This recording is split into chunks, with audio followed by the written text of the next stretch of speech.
ಈ ಕುಟುಂಬದ ಒಬ್ಬ ಹಿರಿಯರಿಗೆ ಅಂದ್ರೆ ಇವರು ದೊಡ್ಡಪ್ಪನಿಗೆ ಕರೆದು ಹೇಳ್ತಾರೆ, ಬಿಟ್ಟು ಬಿಡಿ, ಇದನ್ನ ನಮ್ಮ ಕುಟುಂಬದಿಂದನೇ ಆಗಿದ್ದು, ಅಂದ್ರೆ ಈ ನಕಲಿ ದೇವಮಾನವನ ಕುಟುಂಬದಿಂದನೇ ಆಗಿದ್ದಿದು, ತಪ್ಪಾಗಿದೆ ನಮ್ಮಿಂದ, ದಯವಿಟ್ಟು ಸುಮ್ಮನೆ ಆಗಿಬಿಡಿ, ಜಾಸ್ತಿ ಹೋರಾಟದು ಮಾಡಬೇಡಿ, ನಾವು ನೀವು ಚೆನ್ನಾಗಿರೋಣ ಅಂತ ಹೇಳಿ ಕಳಿಸಿದ್ದಾರೆ.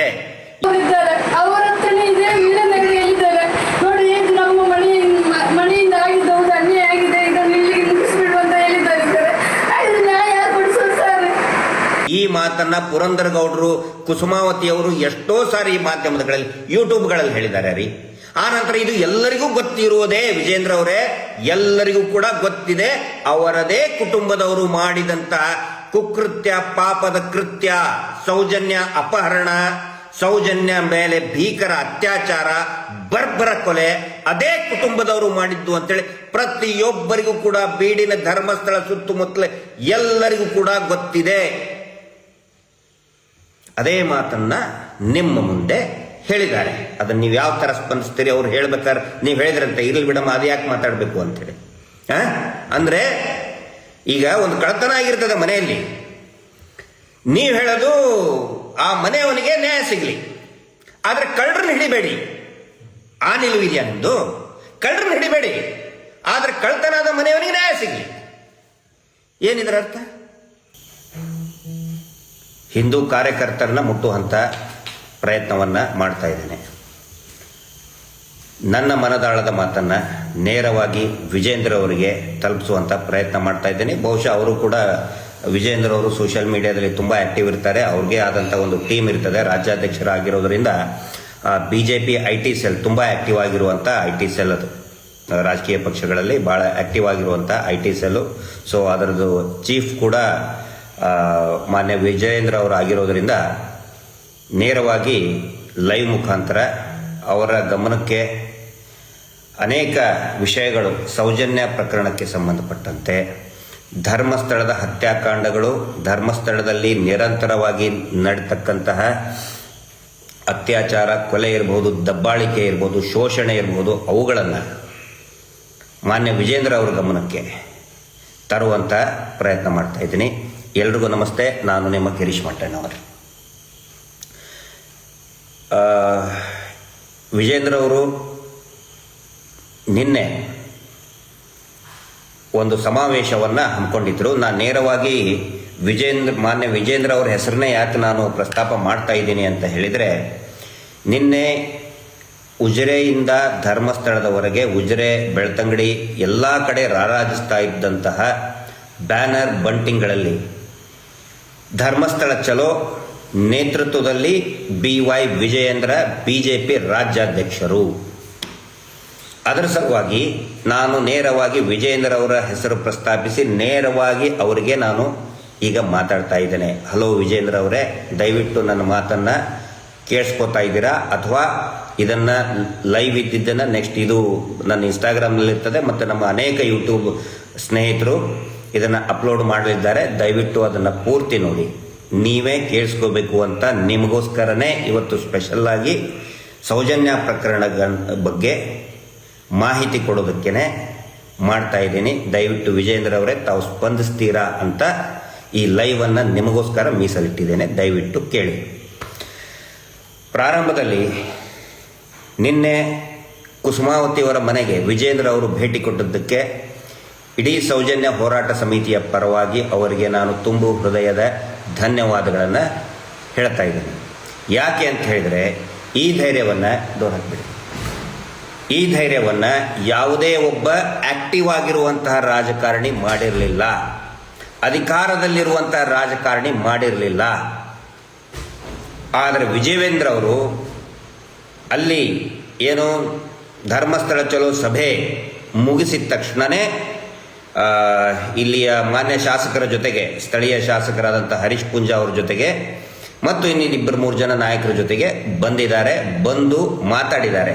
ನಮಗೆ ಯಾಕೆ ಇದರಿಂದ ಸಮಾಧಾನ ಆಗಿದೆ ಅಂತ ಹೇಳಿದರೆ, DK ಶಿವಕುಮಾರ್ ಹತ್ರ ಕಳೆದ ಒಂದು 2-3 ತಿಂಗಳ ಹಿಂದೆ ತಾಯಿ ಕುಸುಮಾವತಿ, ಸೌಜನ್ಯಳ ತಾಯಿ ಕುಸುಮಾವತಿ ಅವರು ಬೆಳ್ತಂಗಡಿಗೆ ಹೋಗಿ ಒಕ್ಕಲಿಗರ ಒಂದು ಸಮಾವೇಶ ಇದ್ದಾಗ DK ಶಿವಕುಮಾರ್ ಅವರಿಗೆ ಭೇಟಿಯಾಗಬೇಕು ಅಂತ ಹೋದಾಗ ಅತ್ಯಂತ ನಿಷ್ಕೃಷ್ಟವಾಗಿ ಕೇವಲವಾಗಿ ಕುಸುಮಾವತಿ ಅವರನ್ನು ನೋಡಿ ಅವರನ್ನು ಕೂತ್ಕೊಳ್ಳೋದಕ್ಕೂ ಹೇಳ್ದೇನೆ ಕಳಿಸಿದಂಥವರು DK ಶಿವಕುಮಾರ್ ಅವರು, ಈ ರಾಜ್ಯದ ಮಾನ್ಯ ಉಪಮುಖ್ಯಮಂತ್ರಿಗಳು.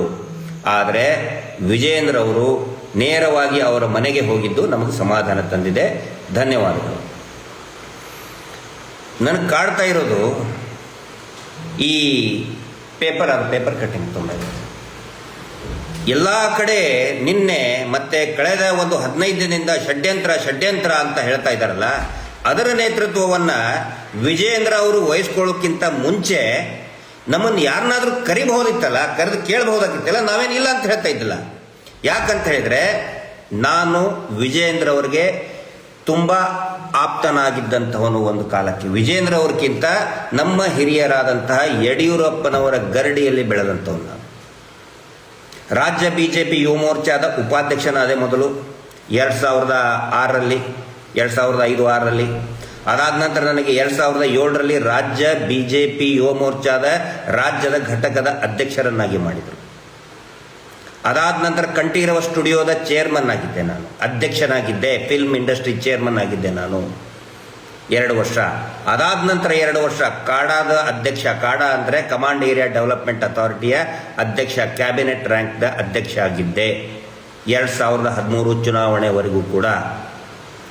ಮಾನ್ಯ ಯಡಿಯೂರಪ್ಪನವರ ಗರಡಿಯಲ್ಲಿ ಬೆಳೆದಂಥವ್ರು. ಅಷ್ಟೇ ಅಲ್ಲ, ವಿಜಯೇಂದ್ರ ಅವರು ಕೂಡ ಅನೇಕ ಕೆಲವು ಸಂದರ್ಭಗಳಲ್ಲಿ ತೊಂದರೆ ಆದಾಗ ನಡುರಾತ್ರಿ ಏನಾದರೂ ಫೋನ್ ಮಾಡಿದರೆ ನಮ್ಮ ಫೋನನ್ನು ರಿಸೀವ್ ಮಾಡಿ ಸ್ಪಂದನೆ ಮಾಡಿದ್ದು ವಿಜಯೇಂದ್ರ ಅವರು. ಯಾಕಂದರೆ ನಾನು ಅದು ಹೇಳಬೇಕಾಗತ್ತೆ. ಯಾಕಂದರೆ ನಾನು ಟೀಕಾಕಾರರನ್ನಲ್ಲ. ಸುಮಾರು ಜನ ರಾಜಕೀಯದಲ್ಲಿ ಏನಾಗ್ಬಿಡ್ತದೆ, ಸಹಾಯ ತಗೊಂಡು ಆ ಸಹಾಯವನ್ನು ಸಾರ್ವಜನಿಕವಾಗಿ ಹೇಳಲ್ಲ. ಎಷ್ಟೋ ಜನ ಲೀಡರ್ಗೆ ಈ ಕಡೆ ಸಹಾಯ ತಗೊಂಡಿರ್ತಾರೆ, ಆದರೆ ಅವರು ವಿರೋಧ ಮಾಡಬೇಕಾದ್ರೆ ಆ ಸಹಾಯವನ್ನು ಹೇಳಲ್ಲ. ಆದರೆ ನಾನು ಹೇಳ್ತಾ ಇದ್ದೀನಿ, ಸಾರ್ವಜನಿಕವಾಗಿ ಹೇಳ್ತಾ ಇದ್ದೀನಿ, ನಡುರಾತ್ರಿ ಏನಾದರೂ ಕರೆ ಮಾಡಿದರೆ ವಿಜಯೇಂದ್ರ ಅವರಿಗೆ ತಕ್ಷಣವೇ ಸ್ಪಂದಿಸುವಂತಹ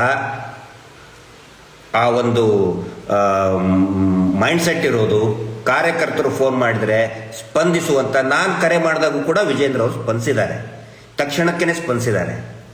ನನ್ನ ಮಗಳು ಹುಟ್ಟಿ ಧಾರವಾಡದಲ್ಲಿ ತಕ್ಷಣಕ್ಕೆ ಇದನ್ನು ಸರಿ ಚೆಕಪ್ಪಿಗೆ ಅಂಥೇಳಿ ಭಾಳ ಸೀರಿಯಸ್ ಕಂಡೀಷನ್ ಇತ್ತು. ಆವಾಗ ಸ್ಪಂದಿಸಿದ್ದು ಮಾನ್ಯ ಯಡಿಯೂರಪ್ಪನವರು. ನಾನು ಬರ್ತಾ ಇದ್ದೇನೆ ಗಿರೀಶ ನಿನ್ನ ಮನೆಗೆ, ನಿನ್ನ ಮಗಳು ನೋಡೋದಕ್ಕೆ ನಾನು ಬರ್ತಾ ಇದ್ದೇನೆ ಅಂತ ಹೇಳಿದರು ಯಡಿಯೂರಪ್ಪನವರು. ಯಾವಾಗ ಇದು ಮೇ ಬಿ 2009ರಲ್ಲಿ 2008ರಲ್ಲಿ ಇರಬೇಕು. ಇದು 2008ರಲ್ಲಿ ಧಾರವಾಡದಲ್ಲಿ ಏನೋ ಹುಬ್ಬಳ್ಳಿ ಒಂದು ಕಾರ್ಯಕರ್ತರ ಸಮಾವೇಶ ಇತ್ತು. ಆವಾಗ ಯಡಿಯೂರಪ್ಪನವ್ರು ಬಂದಿದ್ದರು. ಯಡಿಯೂರಪ್ಪನವ್ರು ಹೇಳಿದೆ, ಸರ್ ನನ್ನ ಮಗಳನ್ನ ಡಿಸ್ಚಾರ್ಜ್ ಮಾಡ್ಕೊಂಡು ಬಂದಿದ್ದು, ನನ್ನ ಹೆಂಡತಿ ಮಕ್ಕಳನ್ನ ಡಿಸ್ಚಾರ್ಜ್ ಮಾಡ್ಕೊಂಡು ಬಂದಿದ್ದೀನಿ ಆಸ್ಪತ್ರೆಯಿಂದ. ಪ್ರಭಾಕರ್ ಕೋರೆ ಹಾಸ್ಪಿಟಲ್ ಬೆಳಗಾವಿನಿಂದ ಡಿಸ್ಚಾರ್ಜ್ ಮಾಡ್ಕೊಂಡು ಬಂದಿದ್ದು, ತುಂಬ ಸಮಸ್ಯೆ ಆಗಿತ್ತು, ನಿನ್ನ ಮಗಳನ್ನ ನೋಡಕ್ಕೆ ನಾನು ಬರ್ತೀನಿ. ಅವಾಗ ಜಗದೀಶ್ ಶೆಟ್ಟರು ವಿರೋಧ ಮಾಡಿದ್ರು. ಮಟ್ಟಣ್ಣವ್ರ ಮನೆಗೆ ಯಾಕೆ ಹೋಗ್ಬೇಕು, CM ಆದಂಥವ್ರು, ಅವಾಗ ಮುಖ್ಯಮಂತ್ರಿಗಳಾಗಿದ್ದರು ಆ ಟೈಮಲ್ಲಿ. ಅವಾಗ ಗಿರೀಶ್ ಮಟ್ಟಣ್ಣವ್ರ ಮನೆಗೆ ಯಾಕ್ರಿ ಹೋಗೋದು ತಡೀರಿ ಅಂತ ಹೇಳಿದ್ರು ಅವ್ರ ಶಿಷ್ಯಂದರಿಗೆ ಹೇಳಿ.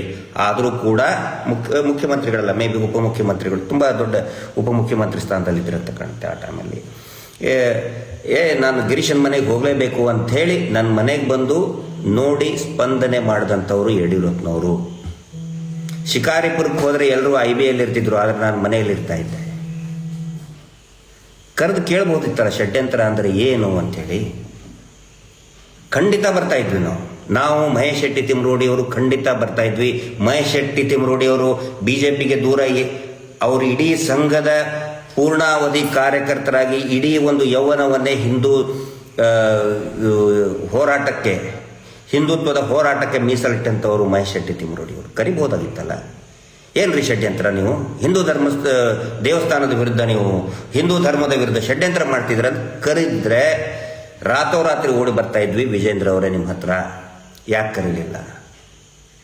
ಕರೆದು ಮಾತಾಡಿಸ್ಬೋದಾಗಿತ್ತು. ಷಡ್ಯಂತ್ರ ನೋಡಿ ಪೇಪರ್ನಲ್ಲಿ, ಷಡ್ಯಂತ್ರ, ಹಿಂದೂ ಧರ್ಮದ ವಿರುದ್ಧ ಷಡ್ಯಂತ್ರ. ಇದ್ರ ಪೂರ್ತಿಯಾಗಿ ಇವರು ಟೀಕೆ ಮಾಡಿದ್ದು ನಮಗೆ ಅಂತ ಗೊತ್ತಿದೆ, ಅದ್ರ ಸಲುವಾಗಿ ಹೇಳ್ತಾ ಇದ್ದೀನಿ. ಷಡ್ಯಂತ್ರ, ಈ ಷಡ್ಯಂತ್ರ ಏನನ್ನೋದು ನಿಮಗೆ ನೆಕ್ಸ್ಟ್ ಇದರಲ್ಲಿ ಎಕ್ಸ್ಪ್ಲೈನ್ ಮಾಡ್ತೀನಿ. ಯಾರು ಷಡ್ಯಂತ್ರ ನಾವು ಮಾಡ್ತಾ ಇದ್ದೀವ ಅಥವಾ ಇನ್ನು ಯಾರು ಷಡ್ಯಂತ್ರ ಮಾಡ್ತಾ ಇದ್ದಾರೆ ಅದನ್ನು ಕೂಡ ಎಕ್ಸ್ಪ್ಲೈನ್ ಮಾಡ್ತೀನಿ. ಇಲ್ಲಿ ನಿನ್ನೆ ಕುಸುಮಾವತಿ ಅವರ ಮನೆಗೆ ಹೋದಾಗ ಅವರ ತಾಯಿ ಕುಸುಮಾವತಿ ಮತ್ತು ಪುರಂದರ್ ಗೌಡರು ಎರಡು ವಿಷಯಗಳನ್ನು ನಿಮ್ಮ ಗಮನಕ್ಕೆ ತಂದಿದ್ದಾರೆ. ನೀವು ಅದನ್ನು ಎಷ್ಟು ಗಂಭೀರವಾಗಿ ತಗೊಂಡಿದ್ದೀರೋ ನಮಗೆ ಗೊತ್ತಿಲ್ಲ. ಆದರೂ ಕೂಡ ಒನ್ಸ್ ಅಗೇನ್ ಹೇಳ್ತಾ ಇದ್ದೀನಿ. ಮೊದಲೇದ್ದು ಕುಸುಮಾವತಿ ಅವರು, ತಾಯಿ ಕುಸುಮಾವತಿ ಹೇಳ್ತಾರೆ, ನಮ್ಮೆಲ್ಲರಿಗೂ ಕೂಡ ತಾಯಿ ಸಮಾನವೇ ಅವರು, ಹೋರಾಟದ ತಾಯಿ. ಒಂದು ಮೈಶೆಟ್ಟಿ ತಿಮ್ಮರೋಡಿ ಅವರ ಶ್ರೀಮತಿಯವರು ಮತ್ತು ಇವರು ಹೋರಾಟದ ತಾಯಂದಿರವರು, ಅನ್ನಪೂರ್ಣೇಶ್ವರಿ ಅವರು. ಅವ್ರು ಹೇಳ್ತಾರೆ, ಅಳ್ತಾ ಹೇಳ್ತಾರೆ, ಘಟನೆ ಆಗಿ ಯಾವಾಗ ಇದು ದೊಡ್ಡ ಮಟ್ಟದಲ್ಲಿ ಹೋರಾಟದ ಸ್ವರೂಪ ಪಡ್ಕೊಳ್ತದೆ, ಅವಾಗ ಇದೇ ದೇವಮಾನವ ಅಂತ ಕರೆಸ್ಕೊಳ್ತಾ ಇರುವಂಥ ವ್ಯಕ್ತಿ, ನಾನು ನಡೆದಾಡುವ ಮಂಜುನಾಥ ಅಂತ ಕರೆಸ್ಕೊಳ್ತಾ ಇರುವಂಥ ವ್ಯಕ್ತಿ ಈ ಕುಟುಂಬದ ಒಬ್ಬ ಹಿರಿಯರಿಗೆ, ಅಂದರೆ ಇವರ ದೊಡ್ಡಪ್ಪನಿಗೆ ಕರೆದು ಹೇಳ್ತಾರೆ, ಬಿಟ್ಟು ಬಿಡಿ, ಇದನ್ನ ನಮ್ಮ ಕುಟುಂಬದಿಂದನೇ ಆಗಿದ್ದು, ಅಂದರೆ ಈ ನಕಲಿ ದೇವಮಾನವನ ಕುಟುಂಬದಿಂದನೇ ಆಗಿದ್ದಿದು, ತಪ್ಪಾಗಿದೆ ನಮ್ಮಿಂದ, ದಯವಿಟ್ಟು ಸುಮ್ಮನೆ ಆಗಿಬಿಡಿ, ಜಾಸ್ತಿ ಹೋರಾಟದ ಮಾಡಬೇಡಿ, ನಾವು ನೀವು ಚೆನ್ನಾಗಿರೋಣ ಅಂತ ಹೇಳಿ ಕಳಿಸಿದ್ದಾರೆ. ಈ ಮಾತನ್ನ ಪುರಂದರ್ ಗೌಡರು, ಕುಸುಮಾವತಿ ಅವರು ಎಷ್ಟೋ ಸಾರಿ ಮಾಧ್ಯಮಗಳಲ್ಲಿ, ಯೂಟ್ಯೂಬ್ಗಳಲ್ಲಿ ಹೇಳಿದ್ದಾರೆ ರೀ. ಆ ನಂತರ ಇದು ಎಲ್ಲರಿಗೂ ಗೊತ್ತಿರುವುದೇ ವಿಜೇಂದ್ರ ಅವರೇ, ಎಲ್ಲರಿಗೂ ಕೂಡ ಗೊತ್ತಿದೆ, ಅವರದೇ ಕುಟುಂಬದವರು ಮಾಡಿದಂತಹ ಕುಕೃತ್ಯ, ಪಾಪದ ಕೃತ್ಯ, ಸೌಜನ್ಯ ಅಪಹರಣ, ಸೌಜನ್ಯ ಮೇಲೆ ಭೀಕರ ಅತ್ಯಾಚಾರ, ಬರ್ಬರ ಕೊಲೆ ಅದೇ ಕುಟುಂಬದವರು ಮಾಡಿದ್ದು ಅಂತೇಳಿ ಪ್ರತಿಯೊಬ್ಬರಿಗೂ ಕೂಡ ಬೀಡಿನ ಧರ್ಮಸ್ಥಳ ಸುತ್ತಮುತ್ತಲ ಎಲ್ಲರಿಗೂ ಕೂಡ ಗೊತ್ತಿದೆ. ಅದೇ ಮಾತನ್ನ ನಿಮ್ಮ ಮುಂದೆ ಹೇಳಿದ್ದಾರೆ. ಅದನ್ನ ನೀವು ಯಾವ ತರ ಸ್ಪಂದಿಸ್ತೀರಿ? ಅವ್ರು ಹೇಳ್ಬೇಕಾದ್ರೆ ನೀವು ಹೇಳಿದ್ರಂತೆ, ಇರ್ಲಿ ಬಿಡಮ್ಮ, ಅದು ಯಾಕೆ ಮಾತಾಡಬೇಕು ಅಂತೇಳಿ. ಅಂದ್ರೆ ಈಗ ಒಂದು ಕಳ್ಳತನ ಆಗಿರ್ತದೆ ಮನೆಯಲ್ಲಿ, ನೀವು ಹೇಳೋದು ಆ ಮನೆಯವನಿಗೆ ನ್ಯಾಯ ಸಿಗಲಿ, ಆದ್ರೆ ಕಳ್ಳರನ್ನ ಹಿಡಿಬೇಡಿ. ಆ ನಿಲುವಿದೆಯಾ ನಿಮ್ದು? ಕಳ್ಳರನ್ನ ಹಿಡಿಬೇಡಿ, ಆದ್ರೆ ಕಳ್ಳತನದ ಮನೆಯವನಿಗೆ ನ್ಯಾಯ ಸಿಗಲಿ. ಏನಿದ್ರ ಅರ್ಥ? ಆ ನಿಲುವ ನಿಮ್ದು? ಸ್ಪಷ್ಟಪಡಿಸ್ಬೇಕು ನೀವು ಅಂತ. ಎರಡನೇದು, ಪುರಂದರ್ ಗೌಡರು ನಿಮಗೆ ಹೇಳಿದರು ಏನಂತ? ಸರ್, ಸೌಜನ್ಯ ಡೆಡ್ ಬಾಡಿ ಬಿದ್ದಾಗ ಪಕ್ಕದಲ್ಲಿ ಒಂದು ಚೀಟಿ ಇತ್ತು. ಇದನ್ನ ನಾನು ನಿಮಗೆ ತೋರಿಸ್ತಾ ಇದ್ದೀನಿ ಇನ್ಸ್ಟಾಗ್ರಾಮ್, ಇಲ್ಲಿ ನೋಡಿ. ಇದನ್ನು ದಯವಿಟ್ಟು ವಿಜೇಂದ್ರ ಅವರೇ, ದಯವಿಟ್ಟು ಇದನ್ನ ನೋಡಿ. ಈ ಚೀಟಿ ನೋಟ್ಬುಕ್ ನಲ್ಲಿರುವಂತಹ ಹಾಳೆಯ ಒಂದು ತುಂಡು, ಇಲ್ಲಿ ಇರೋದು ಸೌಜನ್ಯಳ ಡೆಡ್ ಬಾಡಿ. ಇದು ಅವಳ ಮೃತದೇಹ. ಅದನ್ನು ಪೂರ್ತಿ ನಮಗೆ ಇವತ್ತಿಗೂ ಕೂಡ ನೋಡೋಕ್ಕಾಗಲ್ಲ, ನೋಡಿದರೆ ಪೂರ್ತಿಯಾಗಿ ನಮ್ಮ ಖಿನ್ನತೆ ಜಾರಿ ಬಿಡ್ತೀವಿ. ಇದು ಸೌಜನ್ಯಳ ಡೆಡ್ ಬಾಡಿ, ಬ್ಲರ್ ಮಾಡಿದ್ದೀವಿ. ಇದು ಆ ಒಂದು ನೋಟ್ಬುಕ್ಕಿನ ಚೀಟಿ. ವಿಜೇಂದ್ರ ಅವರೇ, ಮಾನ್ಯ ವಿಜೇಂದ್ರ ಅವರೇ, ಚೀಟಿ ಏನು ಗೊತ್ತಾ? ನಿನ್ನೆ ಪುರಂದರ್ ಗೌಡರು ಏನು ಹೇಳಿದರು? ನೀವು ಇನ್ನೂ ಒಂದು ಅರ್ಧ ಗಂಟೆ, 1 ಗಂಟೆ ಇರಬೇಕಾಗಿತ್ತಲ್ಲಿ. ಆ ಚೀಟಿ ಎಲ್ಲಿದು ಅಂತ ಹೇಳಿದರೆ, ಸೌಜನ್ಯಳ ನೋಟ್ಬುಕ್ನಲ್ಲಿರುವಂಥ ಚೀಟಿ. ಅದನ್ನು ಹರಿದಿದ್ದು ಯಾರು, ಹರಿದು ಇಟ್ಕೊಂಡು ಹೋಗಿದ್ದು ಯಾರು ಅಂತ ಹೇಳಿದರೆ, ಬೆಳ್ತಂಗಡಿ ಪೊಲೀಸ್ ಠಾಣೆಯ ಕಾನ್ಸ್ಟೇಬಲ್. ಹಿಂದೆ ಯಾವಾಗ ಸೌಜನ್ಯ ಮಿಸ್ಸಿಂಗ್ ಆಗ್ತಾಳಲ್ಲ, ಅವಳ ಡೆಡ್ ಬಾಡಿ ಮರುದಿನ ಸಿಕ್ಕಿದ್ದು, 10ನೇ ತಾರೀಕು ಸಿಕ್ಕಿದ್ದು. 9ನೇ ತಾರೀಕು ರಾತ್ರಿ 10 ಗಂಟೆಗೆ ಪೊಲೀಸ್ ಕಾನ್ಸ್ಟೇಬಲ್ ಬಂದು ಸರ್ಚ್ ಮಾಡ್ತಾ ಇರ್ತಾರೆ ಸೌಜನ್ಯ ಮನೆ. ಅವಳ ಸ್ಟಡಿ ಟೇಬಲ್ ಸರ್ಚ್ ಮಾಡಬೇಕಾದ್ರೆ ಅವಳ ನೋಟ್ಬುಕ್ ನಲ್ಲಿ ಇರತಕ್ಕಂತಹ ಒಂದಿಷ್ಟು ಮೊಬೈಲ್ ನಂಬರ್, ಅದು ಕೂಡ ಅವ್ರ ಮೊಬೈಲ್ ನಂಬರ್ ಅವ್ರ ಸಂಬಂಧಿಕರದದು, ಅವ್ರ ಚಿಕ್ಕಪ್ಪನ ನಂಬರು. ಸೌಜನ್ಯಳಿಗೆ ಒಂದು ಹ್ಯಾಬಿಟ್ ಇತ್ತು, ಸುಮ್ಮನೆ ಅವ್ರ ಸಂಬಂಧಿಕರ ಮನೆಗೂ ಹೋಗ್ತಿರ್ಲಿಲ್ಲ. ಅಷ್ಟು ಶಿಸ್ತಿನ ಹುಡುಗಿ ಸೌಜನ್ಯ. ಫೋನ್ ಮಾಡಿ ಚಿಕ್ಕಪ್ಪ ಬರ್ಬೇಕಾ, ದೊಡ್ಡಪ್ಪ ಬರ್ಬೋದಾ, ಅಪಾಯಿಂಟ್ಮೆಂಟ್ ತಗೊಂಡು ಹೋಗ್ತಾ ಇದ್ಲು. ಆ ನಂಬರ್ದು ಅದನ್ನ ಚೀಟಿ ಹರಿದು, ಆ ಚೀಟಿ ಎಲ್ಲಿ ಸಿಕ್ಕಿದ್ದು ಹೇಳಿ? ಹಿಂದಿನ ಅಂದ್ರೆ 9ನೇ ತಾರೀಕು ಸಾಯಂಕಾಲ ಮಿಸ್ಸಿಂಗ್ ಆದಾಗ ಕಾನ್ಸ್ಟೇಬಲ್ಗಳು ತಗೊಂಡು ಹೋಗ್ತಾರೆ ಅದನ್ನ. ಆ ಚೀಟಿ ಸಿಕ್ಕಿದ್ದು ಮರುದಿನ ಸೌಜನ್ಯಳ ಡೆಡ್ ಬಾಡಿ ಪಕ್ಕ, ಫೋಟೋ ಸಮೇತ ತೋರಿಸ್ತಾ ಇದ್ದೀನಿ ಸ್ವಾಮಿ. ವಿಜೇಂದ್ರ ಅವರೇ, ದಯವಿಟ್ಟು ನೋಡಿ, ದಯವಿಟ್ಟು ನೋಡಿ. ಷಡ್ಯಂತ್ರ ಷಡ್ಯಂತ್ರ ಷಡ್ಯಂತ್ರ ಅನ್ನೋರು ನೋಡಿ ಇದನ್ನ. ಸೌಜನ್ಯಳ ಡೆಡ್ ಬಾಡಿಯಲ್ಲಿ ಒಂದು ಚೂರು ನೆನೆದಿಲ್ಲ. ಮಳೆ ಬಂದಿತ್ತು ಅಂತ ಹೇಳ್ತಾರಲ್ಲ, ಇಡೀ ರಾತ್ರಿ ಮಳೆ ಆಗಿತ್ತು, ಒಂದು ಚೂರು ತೊಯ್ದಿಲ್ಲ ಸ್ವಾಮಿ ಅದು.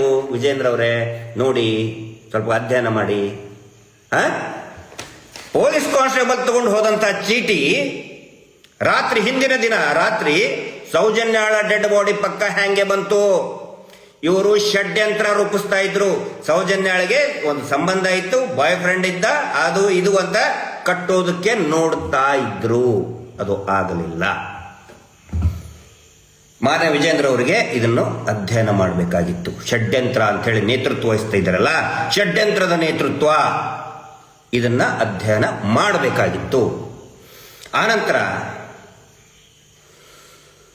ಈಗೇನು ಚಿನ್ನಯ್ಯ ಮಾಸ್ಕ್ ಮ್ಯಾನ್ ಸಿಕ್ಕಿದ್ದಾನೆ, ಇಡೀ ಸೌಜನ್ಯ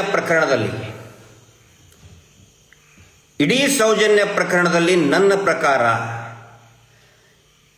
ತಿರುವು ಪಡೆದುಕೊಂಡಿದ್ದು ಯಾವಾಗ ಅಂತ ಹೇಳಿದರೆ, ಯಾವಾಗ ಸೌಜನ್ಯ ಸಾಯಂಕಾಲ ಮಿಸ್ಸಿಂಗ್ ಆಗ್ತಾಳೆ. ಮಿಸ್ಸಿಂಗ್ ಆಗಿದ್ದು ಗೊತ್ತಾಗಿದ್ದು 6-7 ಗಂಟೆಗೆ. 7 ಗಂಟೆಯಿಂದ ಬೆಳಿಗ್ಗೆ 1-2 ಗಂಟೆವರೆಗೆ ನಸುಕಿನ ನಡುರಾತ್ರಿ ಅಂತಾದ್ರೂ ಕರೀರಿ, ನಸುಕಾದ್ರೂ ಕರೀರಿ, ಅದಕ್ಕೆ 1-2 ಗಂಟೆವರೆಗೆ ಕನಿಷ್ಠ 5,000 ಜನ ಎದ್ದು ನಿಂತ್ಕೊಂಡಿದ್ದಾರೆ. 5,000 ಜನ ಸೇರಿದ್ದಾರೆ.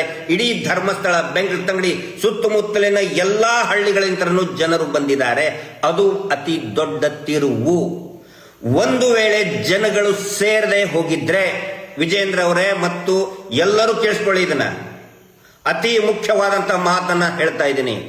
ಒಂದು ವೇಳೆ ಜನರು ಸಾವಿರಾರು ಗಟ್ಟಲೆ ಜನರು ಸೌಜನ್ಯಳನ್ನ ಹುಡುಕಬೇಕು ಅಂತ ಬರದೇ ಹೋಗಿದ್ದಲ್ಲಿ, ಬಿಡು ನಿನ್ ಮಗಳು ಯಾವುದೋ ಜೊತೆ ಓಡ್ ಹೋಗಿಬಿಟ್ಟಿದ್ದಾಳೆ, ಆಲ್ರೆಡಿ ಹೇಳಾಗಿತ್ತದು, ಪೊಲೀಸರು ಎಲ್ಲ ಹೋಗಿರ್ಬೇಕು. ಇದೇ ವಿಜಯೇಂದ್ರ ಯಾರು ಹರ್ಷೇಂದ್ರನೇ ಹೇಳಿ ಕಳಿಸಿದ್ದಾನೆ, ಅವ್ರ ಅಣ್ಣನು ಹೇಳಿ ಕಳಿಸಿದ್ದಾನೆ, ಯಾವ್ದೋ ಜೊತೆಗೆ ಓಡ್ ಹೋಗಿರ್ಬೇಕು, ಸುಮ್ಮನೆ 2-3 ದಿನ ಆದ್ಮೇಲೆ ಬರ್ತಾಳೆ ಅಂತ ಹೇಳಿ. ಒಂದು ವೇಳೆ ಜನ ಎದ್ದೇಳದೆ ಹೋಗಿದ್ರೆ, ಇದೇ ಚಿನ್ನಯ್ಯ ಸೌಜನ್ಯಾಳ ಮೃತ ದೇಹವನ್ನ ಇದೇ ಚಿನ್ನಯ್ಯ ಅದೇ ಮಣ್ಣ ಸಂಕದಲ್ಲಿ ಹೂತು ಹಾಕಿರುತ್ತಿದ್ದ.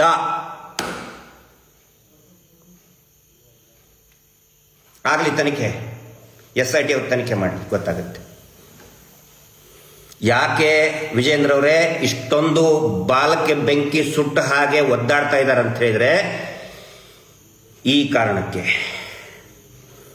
ಯಾಕೆ ಆರ್ ಅಶೋಕ್ ಅವರು ಸಿಕ್ಕಾಪಟ್ಟೆ ಹಿಂದು ಮುಂದೆ ನೋಡದೆ ಕಿರ್ಚಾಡ್ತಾ ಇದ್ದಾರೆ ಅಂದ್ರೆ ಇದೇ ಕಾರಣಕ್ಕೆ.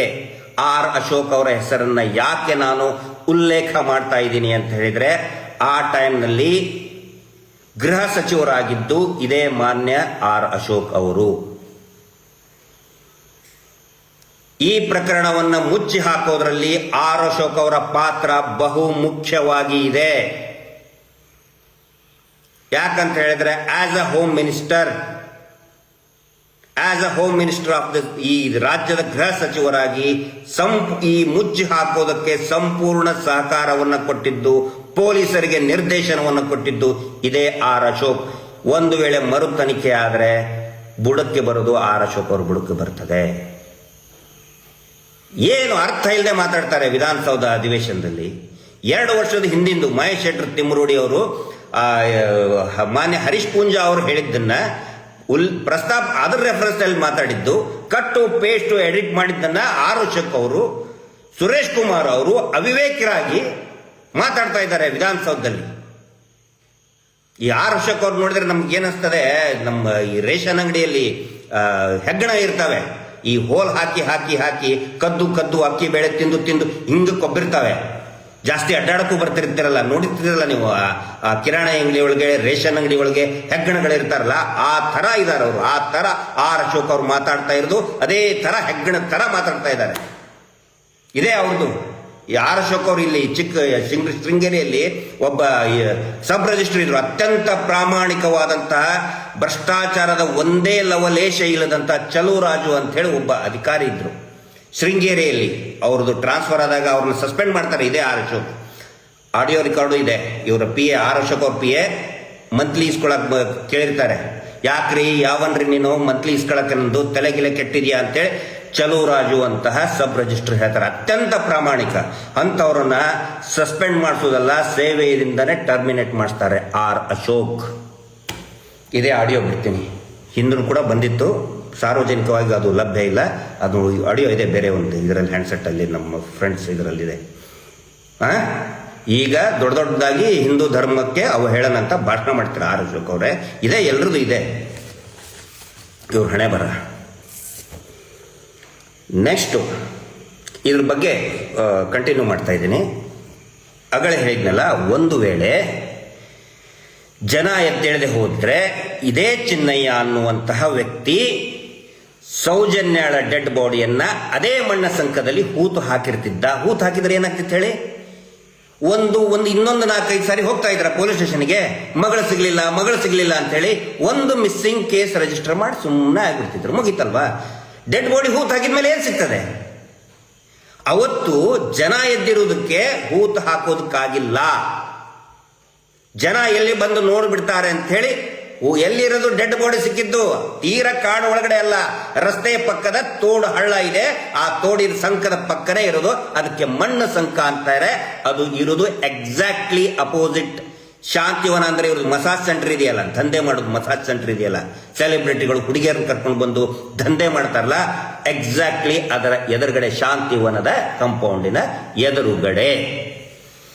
ಈಗ ಬರ್ತೀನಿ. ದಯವಿಟ್ಟು ಸಾರ್ವಜನಿಕರು, ಆಸಕ್ತಿ ಇರೋರು, ಸೌಜನ್ಯ ಪ್ರಕರಣದಲ್ಲಿ ಆಸಕ್ತಿ ಇರೋರು ಮತ್ತು ಈ ಏನು ಹೂತಿಟ್ಟ ಶವ ಚಿನ್ನಯ್ಯನ ಬಗ್ಗೆ ಆಸಕ್ತಿ, ಈ ಪ್ರಕರಣದ ಆಸಕ್ತಿ ಇರೋರು ಡಿಟಾಕ್ಸ್ ಅನ್ನ ನೋಡಿ, ಮತ್ತೆ ಅಜಯ್ ಅಂಚನ್ ಅವರ ವಿಡಿಯೋಗಳನ್ನ ನೋಡಿ. ಅದರಲ್ಲಿ ಚಿನ್ನಯ್ಯ ಒಂದ್ ಕಡೆ ಹೇಳ್ತಾನೆ,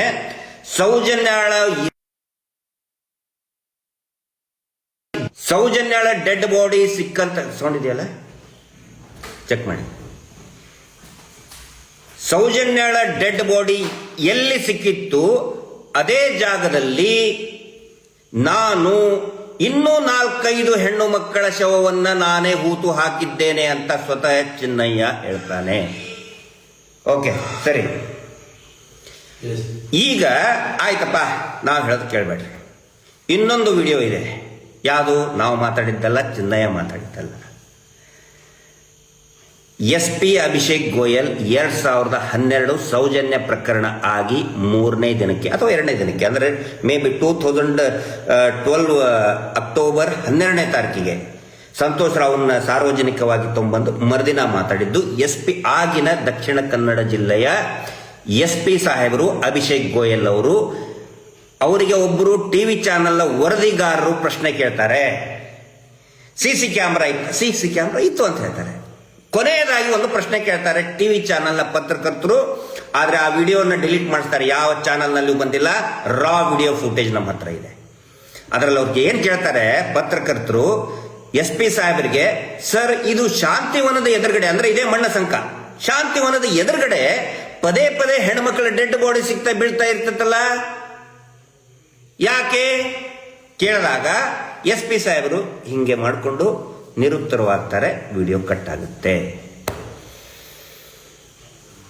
ಹಾಗಿದ್ರೆ ಈ ಚಿನ್ನಯ್ಯನಿಗೂ ಸೌಜನ್ಯ ಡೆಡ್ ಬಾಡಿ ಡಿಸ್ಪೋಸ್ ಮಾಡೋದಕ್ಕೂ ಸಂಬಂಧ ಇದೆಯಾ? SIT ಉತ್ತರ ಕೊಡಬೇಕು, ಕೊಡಲೇಬೇಕು. ವಿಜೇಂದ್ರ ಅವರೇ, ತಮ್ಮ ಗಮನಕ್ಕೆ ಆ ವಿಡಿಯೋಗಳನ್ನು, SP ಅವರು ಹೇಳಿದ ವಿಡಿಯೋಗಳನ್ನು ಬೇಕಿದ್ರೆ ತಮಗೆ ತಲುಪಿಸ್ತೇನೆ, ನೋಡ್ಕೊಳ್ಳಿ, ಅಧ್ಯಯನ ಮಾಡಿ. ಆ ನಂತರ ಮುಂದೆ ಏನು ಮಾಡಬೇಕು? ತಾವು ಒಂದು ಮಾತು ಹೇಳಿದ್ರಿ, ಏನಂತ ಹೇಳಿದ್ರೆ, ಬಹುಶಃ ನೀವು ಕಲ್ಸರ್ ಮಿತ್ರ ಹೇಳಿದ್ರು ಏನೋ, ನನಗೂ ಹೇಳಿದ್ರು, ಭಾರಿ ಒಳ್ಳೇದು. ಏನಂತ ಹೇಳಿದ್ರೆ, ಈ ಸುಪ್ರೀಂ ಕೋರ್ಟಿಗೆ ಹೋದರೆ ಅಡ್ವೊಕೇಟ್ ನಾವು ಕೊಡ್ತೀವಿ, ಅದರ ದುಡ್ಡನ್ನು ಭರಿಸಲಾಗುವುದು ಅಂತ. ಅಂದರೆ ಈ ನಿಮ್ಮವರು ಒಂದಿಷ್ಟು IT ಟೀಮು ದುಡ್ಡು ನಾವೇ ಕೊಡ್ತೀವಿ, ಸುಪ್ರೀಂ ಕೋರ್ಟಿಗೆ ಹೋದರೆ ಅಡ್ವೊಕೇಟ್ ಕೊಡ್ತೀವಿ, ನಮಗೆ ಯಾವುದೂ ಅವಶ್ಯಕತೆ ಇಲ್ಲ.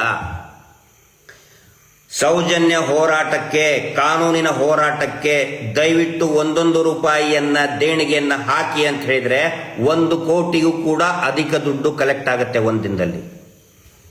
ಅಡ್ವೊಕೇಟ್ ಧನಂಜಯ್ ಸರ್ಗಿಂತ ಒಳ್ಳೆ ಅಡ್ವೊಕೇಟ್ ಬೇಕಾ? ಡೆಲ್ಲಿಯಲ್ಲಿ ಇದ್ದಾರೆ, ಸುಪ್ರೀಂ ಕೋರ್ಟ್ನ ಅತ್ಯಂತ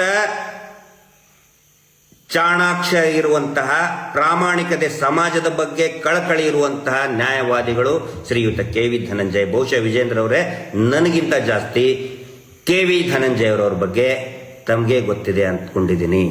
ಒಳ್ಳೊಳ್ಳೆ ಅಡ್ವೊಕೇಟ್ಗಳು ಬೆಂಗಳೂರಿನಲ್ಲಿ ಕೂಡ ನೋಡಿ, ಈಗ ದ್ವಾರಕಾನಾಥ್ ಸರ್ ಇರ್ಬೋದು, ಇನ್ನೂ ಅನೇಕ ಜನ ಪ್ರತಿಭಾವಂತ ಖ್ಯಾತ ನ್ಯಾಯವಾದಿಗಳು, ಅದು ಹೈಕೋರ್ಟ್ ಇರ್ಬೋದು, ಸುಪ್ರೀಂ ಕೋರ್ಟ್ ಇರ್ಬೋದು, ಅನೇಕ ಖ್ಯಾತ ನ್ಯಾಯವಾದಿಗಳಿದ್ದಾರೆ.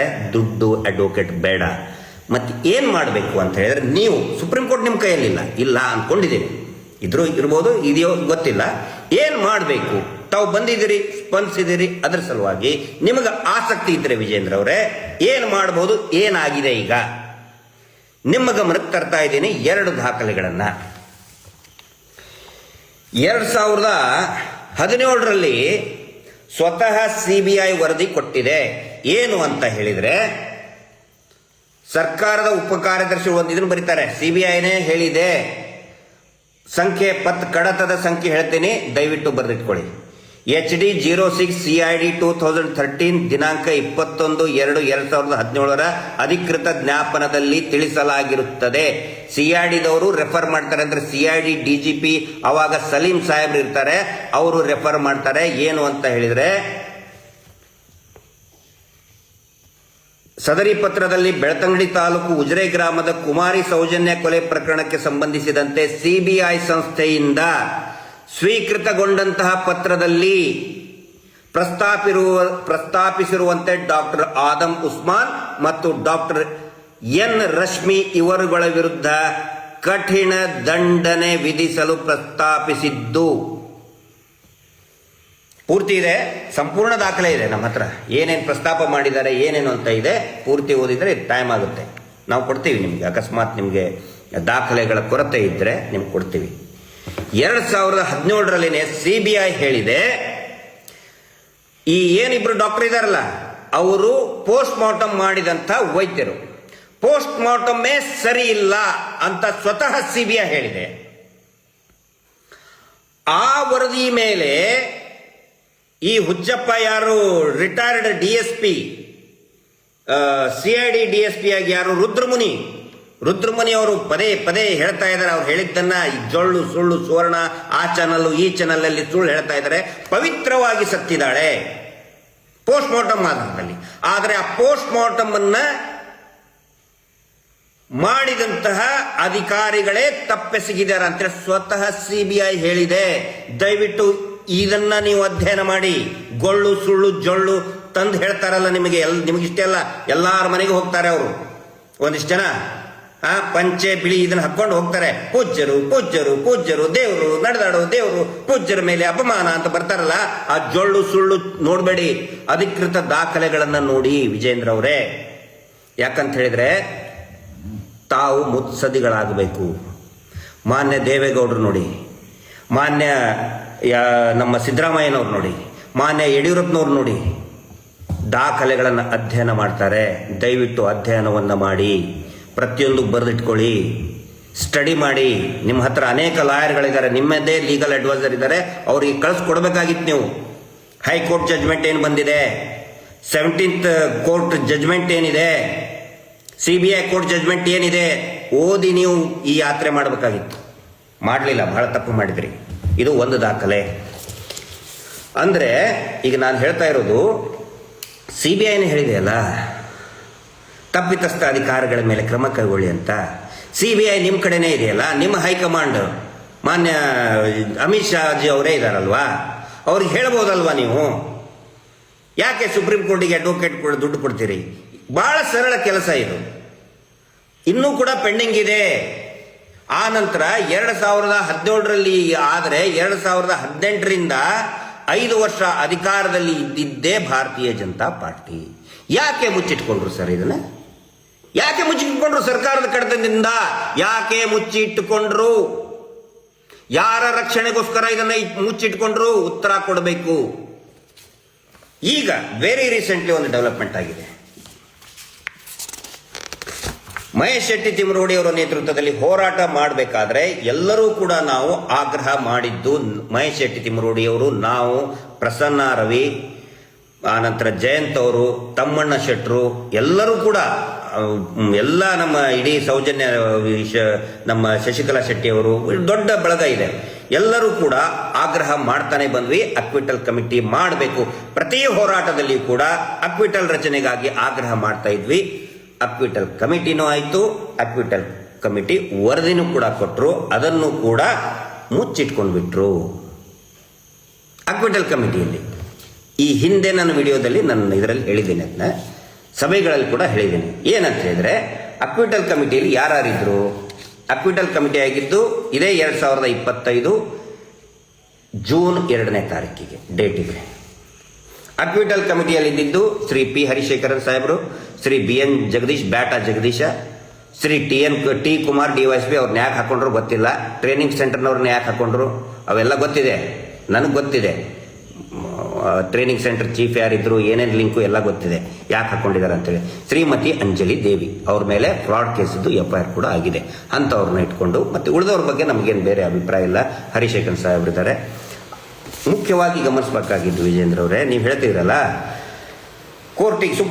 ಸುಪ್ರೀಂ ಕೋರ್ಟಿಗೆ ಹೋಗೋ ಅವಶ್ಯಕತೆನೇ ಇಲ್ಲ. ಇದರಲ್ಲಿ ಬಹಳ ಕ್ಲಿಯರ್ ಆಗಿ ಹೇಳಿದ್ದಾರೆ.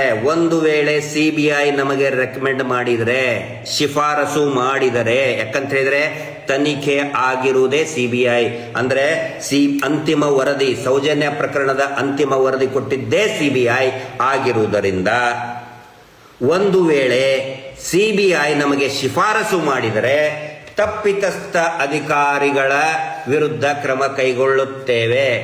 ನಾಳೆನೇ ಒಂದು ಫ್ಲೈಟ್ ಮಾಡ್ಕೊಂಡು ಹೋಗಿ ಅಮಿತ್ ಶಾ ಅವ್ರಿಗೆ ಭೇಟಿಯಾಗಿ ಹೀಗೆ ಕಳಿಸಿದ್ದಾರೆ. ಯಾಕಂದ್ರೆ ಈಗ ಇವನು ಮುಚ್ಚಿಟ್ಕೊಂಡಿದ್ದಾರೆ. ಇದನ್ನ CBIಗೆ ಇನ್ನೂ ಕರೆಸ್ಪಾಂಡೆನ್ಸೇ ಆಗಿಲ್ಲ. ಕರೆಸ್ಪಾಂಡೆನ್ಸ್ ಮಾಡಬೇಕಲ್ಲ. CBI ಹೇಳಿದ್ರೆ ನಾವು ಮಾಡ್ತೀವಿ ಅಂತ ಹೇಳಿದ ಮೇಲೆ CBI ಅವ್ರು ಕಳಿಸ್ಬೇಕಲ್ವಾ? CBI ಕಳಿಸೂ ಇಲ್ಲ, ಸಂತ್ರಸ್ತ ಕುಟುಂಬಕ್ಕೂ ಕೂಡ ಇದರ ಕಾಪಿಯನ್ನು ತಗೊಂಡಿಲ್ಲ. ಅಕ್ವಿಟಲ್ ಕಾಪಿಯನ್ನು MR ಬಾಲಕೃಷ್ಣ ಅವರು ತಗೊಂಡಿದ್ದು RTIನಲ್ಲಿ ಹಾಕಿ ತಗೊಂಡಿದ್ದು. ಕುಟುಂಬಕ್ಕೂ ಗೊತ್ತಿಲ್ಲ, ಸಂತ್ರಸ್ತ ಕುಟುಂಬಕ್ಕೆ ಗೊತ್ತಿಲ್ಲ, CBI ಗೊತ್ತಿಲ್ಲ. ಹ್ಯಾಂಗೆ ಕ್ರಮ ಕೈಗೊಳ್ಳುತ್ತೆ ರಾಜ್ಯ ಸರ್ಕಾರ? ಸಿದ್ದರಾಮಯ್ಯನವ್ರ ಜೊತೆಗೆ ಹೋಗಿ ಮಾತಾಡಿ. ಮೊದಲು ಅಮಿತ್ ಶಾ ಅವ್ರ ಹತ್ರ ಹೋಗಿ, ಯಾಕಂದ್ರೆ ಅವರೇ ಈಸ್ ದ ಮಿನಿಸ್ಟರ್, ಅವ್ರ ಹತ್ರ ಹೋಗಿ CBIಗೆ ರಾಜ್ಯ ಸರ್ಕಾರ ಅಕ್ವಿಟಲ್ ಕಮಿಟಿ ಮಾಡಿದೆ, ದಯವಿಟ್ಟು ಶಿಫಾರಸು ಮಾಡಿಸಿ ತಪ್ಪಿತಸ್ಥ ಅಧಿಕಾರಿಗಳು ಅವಾಗ ಸಿಕ್ಕಿ ಬೀಳ್ತಾರೆ. ಒಬ್ಬೊಬ್ಬ ಅಧಿಕಾರಿಗಳು, ಯೋಗೀಶ, ಭಾಸ್ಕರ್ ರೈ, ಎಲ್ಲರೂ ಈ ಮೆಡಿಕಲ್ ಆಫೀಸರ್ಸು ಎಲ್ಲರೂ ಬಾಯಿ ಬಿಡ್ತಾರೆ. SITಗೆ ಅಟ್ಯಾಚ್ ಮಾಡಿ, ಅದನ್ನ SITಗೆ ಅಟ್ಯಾಚ್ ಮಾಡಿಸಿ ಬಾಯಿ ಬಿಟ್ಟೇ ಬಿಡ್ತಾರೆ. ಮಾನ್ಯ ವಿಜೇಂದ್ರ ಅವರೇ, ದಯವಿಟ್ಟು ಮಾಡಿ, ನಿಮ್ಮ ಕೈ ಮುಗಿಸ್ಕೊಳ್ತಾರೆ. ಸುಪ್ರೀಂ ಕೋರ್ಟಿಗೆ ದುಡ್ಡು ಕೊಡೋದು ಬೇಡ. ಇನ್ನೊಂದು, ಇದೇ ಏನು ಪ್ರಕರಣಕ್ಕಿಂತ, ಸೌಜನ್ಯ ಪ್ರಕರಣಕ್ಕಿಂತ 18-19 ದಿನ ಮುಂಚೆ ಜೋಡಿ ಮಾವುತನ ಕೊಲೆ, ಇಬ್ಬರು ಕೊಲೆ, ಅಣ್ಣ ತಂಗಿಯ ಮೇಲೆ ಅತ್ಯಾಚಾರ ಆಗಿದೆ ಅಂತೇಳಿ ಪೋಸ್ಟ್ ಮಾರ್ಟಮ್ ಅಲ್ಲಿ ಇದೆ. ಯಾವುದೇ ವರದಿಗಳನ್ನು ಕೂಡ FSL ಇಂದ ತರಿಸ್ಕೊಂಡಿಲ್ಲ. ಅತ್ಯಾಚಾರ ಕುರಿತಾದಂತ FSL ವರದಿ ಬೆಳ್ತಂಗಡಿ ಪೊಲೀಸರು ತರಿಸ್ಕೊಂಡಿಲ್ಲ. ನೀವು ಬಂದಿದ್ರಲ್ಲ ನಿನ್ನೆ ಧರ್ಮಸ್ಥಳಕ್ಕೆ ವಿಜೇಂದ್ರ ಅವರ ನಿಮ್ಮ ಟೀಮ್ ಜೊತೆಗೆ, ಅಲ್ಲೇ ಒಂದು ರೌಂಡ್ ಹೊಡಿಬೇಕಾಗಿತ್ತು. ಅಯೋಧ್ಯ ಆತಿಥ್ಯ NY ಅಂತ ಇತ್ತು. ಕೇಳಬೇಕಾಗಿತ್ತು ಯಾರ ಜಾಗ ಇದು ಅಂತೇಳಿ. ಸರ್ಕಾರಿ ಜಾಗೆ, ಆನೆ ಮಾವುತ ಇದ್ದಂತ ಅವನಿಗೆ ಅಲಾಟ್ ಆಗಿದಂತಹ ಜಾಗೆ, ಅದು ಅವನಿಗೆ ಅಲಾಟ್ ಆದಂತಹ ಜಾಗೆ, ಸರ್ಕಾರದಿಂದ ಅಲಾಟ್ ಆದಂತಹ ಜಾಗೆ. ಮನೆ ಕೆಡವಿ, ಕೊಲೆ ಮಾಡಿ ಮನೆ ಕೆಡವಿ ಅದೇ ಜಾಗದಲ್ಲಿ ಹೋಟೆಲ್ ಅನ್ನ, ಲಾಜ್ ಅನ್ನ ಕಟ್ಟಿಸಿದ್ದಾರೆ. ಕಣ್ಣೆದುರುಗಡೆ ಇದೆ ವಿಜೇಂದ್ರ ಅವರೇ, ಕಣ್ಣೆದುರುಗಡೆ ಇದೆ, ಕಾಣ್ತಾ ಇದೆ. ಇದಕ್ಕೆ ಸಾಕ್ಷಿನೇ ಬೇಕಾಗಿಲ್ಲ. ರಿಪೋರ್ಟ್ ಅದ್ರದ್ದು ವರದಿಯನ್ನ ನೋಡ್ಬಿಟ್ರೆ, ಪಂಚನಾಮೆ ನೋಡ್ಬಿಟ್ರೆ ಗೊತ್ತಾಗುತ್ತೆ ಇದು ಕೊಲೆ ಇವರೇ ಮಾಡಿದ್ದಾರೆ. ಮಾವುತನ ಹೆಂಡತಿ ದೂರು ಕೊಟ್ಟಿದ್ದಾಳೆ. ಇದೇ ನೀವೇನ್ ಹೇಳ್ತಾ ಇದಾರೆ, ಪೂಜ್ಯರ ಹೆಸರು, ಪೂಜ್ಯನ ತಮ್ಮ 3rd ಕ್ಲಾಸ್ ರೇಪಿಸ್ಟ್ ಹರ್ಷೇಂದ್ರನ ಹೆಸರು ಹಾಕಿನೇ ಕೊಟ್ಟಿದ್ದಾರೆ, ಇವನೇ ಕೊಲೆ ಮಾಡಿದ್ದು ಅಂತೇಳಿ. ವಿಜೇಂದ್ರ ಅವರೇ, ಎಲ್ಲ ಕಳಿಸ್ತೀವಿ. ಆವಾಗ ಹೇಳಿ, ಷಡ್ಯಂತ್ರ, ದೇವಸ್ಥಾನದ ವಿರುದ್ಧ ಷಡ್ಯಂತ್ರ, ಹಿಂದೂ ಧರ್ಮಕ್ಕೆ ಅಪಚಾರ, ಅವಾಗ ಹೇಳಿ ಅದನ್ನ.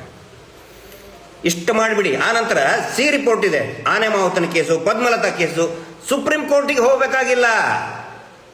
ರಿಪೋರ್ಟ್ ಅನ್ನ ಮತ್ತೆ ತನಿಖೆ ಮಾಡಬೇಕು ಅಂತ ಹೇಳಿದ್ರೆ ಸುಪ್ರೀಂ ಕೋರ್ಟ್ ಹೋಗೋ ಅವಶ್ಯಕತೆನೇ ಇಲ್ಲ. DSP ಅಂಡ್ ಅಬೋವ್ ರ್ಯಾಂಕ್ ಇದ್ದಂಥವರು ಮತ್ತೆ ಅದನ್ನ ತನಿಖೆಗೆ ಒಳಿಸ್ಬೇಕು. ದಯವಿಟ್ಟು ಸಿದ್ದರಾಮಯ್ಯನವರು ಹೋಗಿ ಬೇಕಾದ್ರೆ ಅವ್ರ ಮನೆ ಮುಂದೆ ಏನಾದರೂ ಒಂದು ಆಗ್ರಹ ಮಾಡಿ. ವಿಧಾನಸೌಧ ಶಾಸಕರಿದ್ದೀರಿ ನೀವು, ಶಿಕಾರಿಪುರದ ಶಾಸಕರಾಗಿದ್ದೀರಿ, ಆಗ್ರಹ ಮಾಡಿ. ನಿಮ್ಗೆ ತುಂಬಾ ಈಸಿ, ಸಿದ್ದರಾಮಯ್ಯನವರ ಅಪಾಯಿಂಟ್ಮೆಂಟ್ ತುಂಬಾ ಈಸಿ. ಏನು ಆನೆ ಮಾವುತನ case, Padmalatha case, Vedavalli case, ಆರೋಪಿನೇ ನಾಪತ್ತೆ ಆಗಿರೋದೆಲ್ಲ ಧರ್ಮಸ್ಥಳ. ಶಿಕಾರಿಪುರದಲ್ಲಿ ಹಿಂಗಾಗಿದ್ರೆ ನೀವು ಸುಮ್ಮನೆ ಇರ್ತಿದ್ರಾ? ಒಂದೇ ಜಾಗದಲ್ಲಿ ನಿರಂತರ ಕೊಲೆಗಳು, ಆರೋಪಿನೇ ನಾಪತ್ತೆ ಅಂತ ಹೇಳಿದ್ರೆ ನೀವು ಸುಮ್ಮನೆ ಇರ್ತಿದ್ರಾ? ಇವೆಲ್ಲವೂ ಆಗಿರೋದು ಧರ್ಮಸ್ಥಳದ ಅಂಗಳದಲ್ಲಿನೇ. ಹೋಗಿ ಕೇಳಿ. ಆದ್ರೆ ರಿಪೋರ್ಟ್ ಅನ್ನ ರೀಇನ್ವೆಸ್ಟಿಗೇಟ್ ಮಾಡೋದಕ್ಕೆ ಸುಪ್ರೀಂ ಕೋರ್ಟ್ ಬೇಕಿಲ್ಲ, ಹೈಕೋರ್ಟ್ ಬೇಕಾಗಿಲ್ಲ, JMFC ಕೋರ್ಟ್ ಬೇಕಾಗಿಲ್ಲ. Only DSP and above rank. ಸಿದ್ದರಾಮಯ್ಯನವ್ರು ಹೇಳ್ಬಿಡಿ, ಆಗುತ್ತೆ. ಇಷ್ಟು ಮಾಡಬೇಕಾಗಿರೋದು. ಈಗ ಷಡ್ಯಂತ್ರದ ಹತ್ರ ಬರ್ತೀನಿ. ಷಡ್ಯಂತ್ರ ಅನ್ನೋದೇ ಒಂದು ದೊಡ್ಡ ಷಡ್ಯಂತ್ರ, ಅದು ಗೊತ್ತಿರಲಿ.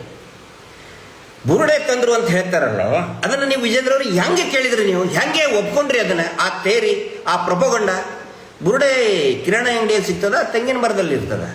ಆ ಬುರುಡೆ ಕೊಟ್ಟವನಿಗೆ ಗೊತ್ತಾಗಲ್ವ? Common sense ಇರಲ್ವ? ನಾಳೆ ಏನಾದರೂ ಕೊಟ್ರೆ ಯಾವುದೋ ಒಂದು ಲ್ಯಾಬ್ನವನೇನು ಹುಚ್ಚರು ಲ್ಯಾಬ್ ಮಾಡಿರಲ್ಲ. ಒಂದು ವೇಳೆ ಆ ಥರ ಏನಾದರೂ ಷಡ್ಯಂತ್ರ ಮಾಡಿ, ನಾನು ಮಹೇಶ್ ಶೆಟ್ರು ಜಯಂತ್ರು ಏನೋ ಎಲ್ಲಿಂತ್ರನೋ ಲ್ಯಾಬಿಂತ್ರ ತಗೊಂಡು ಬಂದು ಇವನು ತಮಿಳುನಾಡಿನಲ್ಲಿದ್ದಂತೆ ಅಲ್ಲಿ ಹೋಗಿ ನಾವು ಅವನಿಗೆ ಕೊಟ್ಟು ಇನ್ಯಾರೋ ಕಮ್ಯುನಿಸ್ಟು ಇನ್ಯಾರೋ MP ಗಳಿಗೆ ಹೋಗಿ, how can you believe Vijendra ಅವರು ಇದನ್ನೆಲ್ಲ?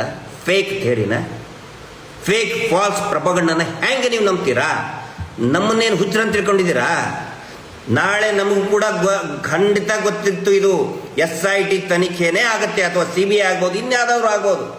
ಸುಳ್ಳು ನಾವು ಮಾತಾಡಿದರೆ ಸಿಕ್ಕಾಕೊಳ್ತೀವಂತ ಅರಿವು ನಮಗಿರಲ್ವಾ? ಅಥವಾ ಅವ್ನು ಯಾವುದೋ ಲ್ಯಾಬಿನವನಿಗೆ ಬುದ್ಧಿ ಇರಲ್ವಾ? ಈ ಸುಳ್ಳುಗಳನ್ನು ಹೇಗೆ ನಂಬಿದ್ರಿ ಸ್ವಾಮಿ ನೀವು? ಸ್ಟಡಿ ಮಾಡಬೇಕಲ್ವಾ? ಏನು ಸ್ಟಡಿ ಮಾಡದೆ, ಏನು ಯೋಚನೆ ಮಾಡ್ದೇನೆ,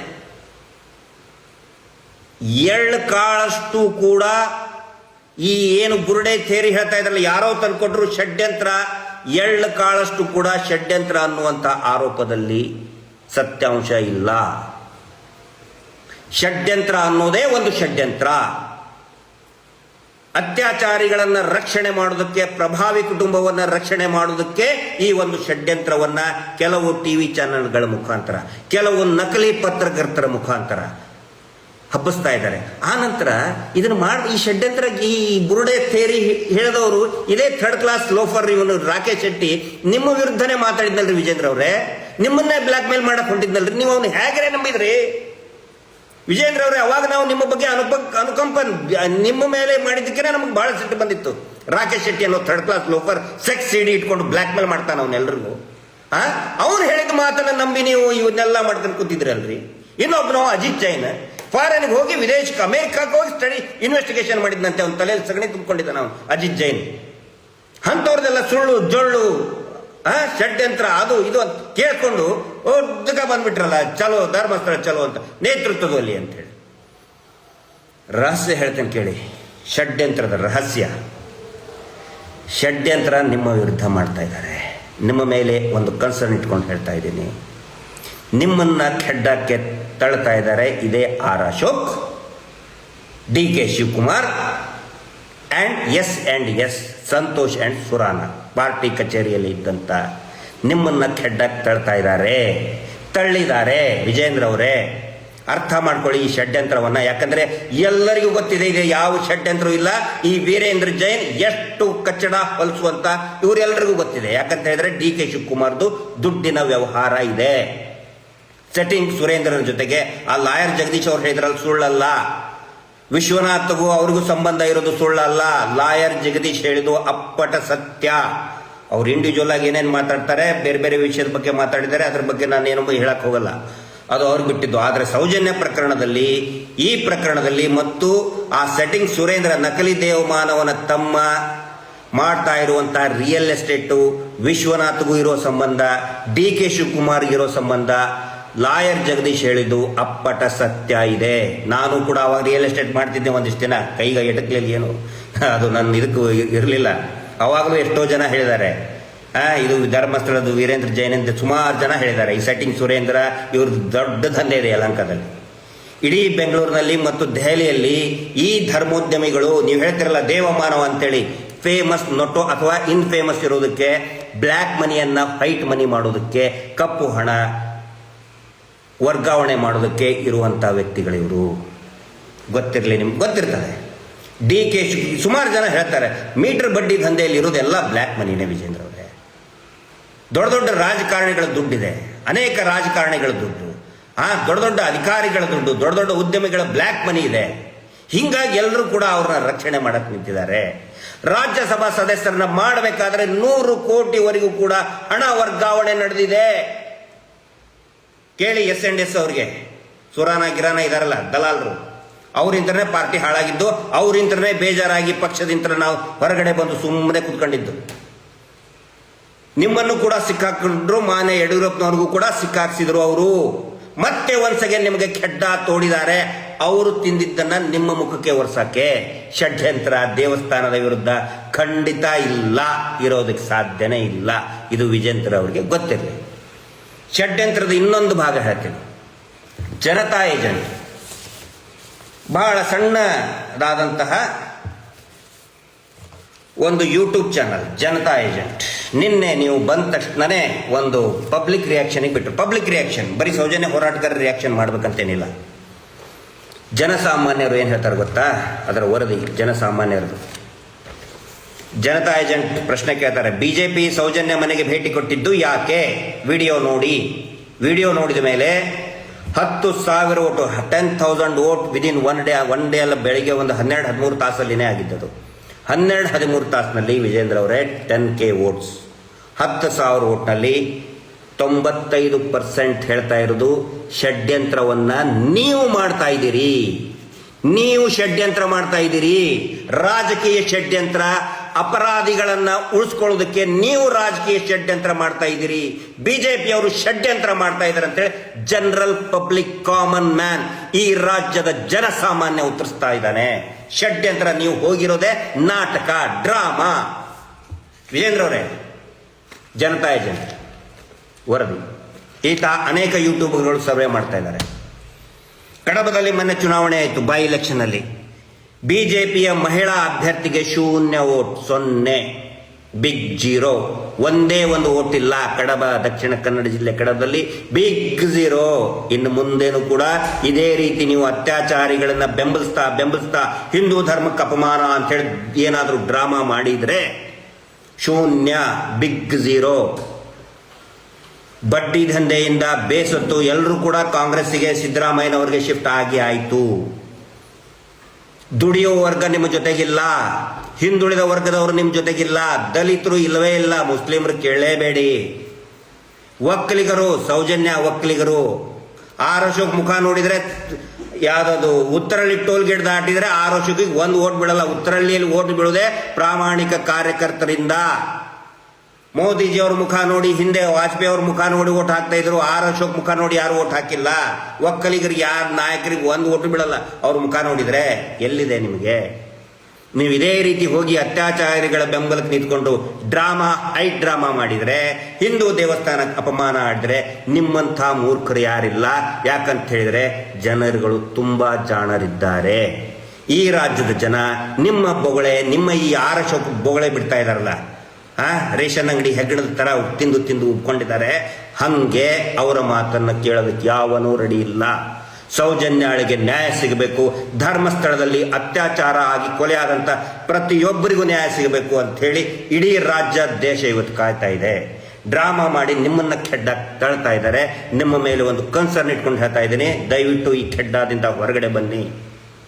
ವಿನಾಕಾರಣ ಸರ್ಕಾರದ ಮೇಲೆ ನಾವು ಬೆಂಬಲಿಗರಲ್ರಿ, ನಾವು ಬೆಂಬಲಿಗರಲ್ಲ. ಪ್ರಿಯಾಂಕಾ ಖರ್ಗೆ ಅವ್ರು ಹೇಳಿ ಕರೆಕ್ಟ್ ಇದೆ.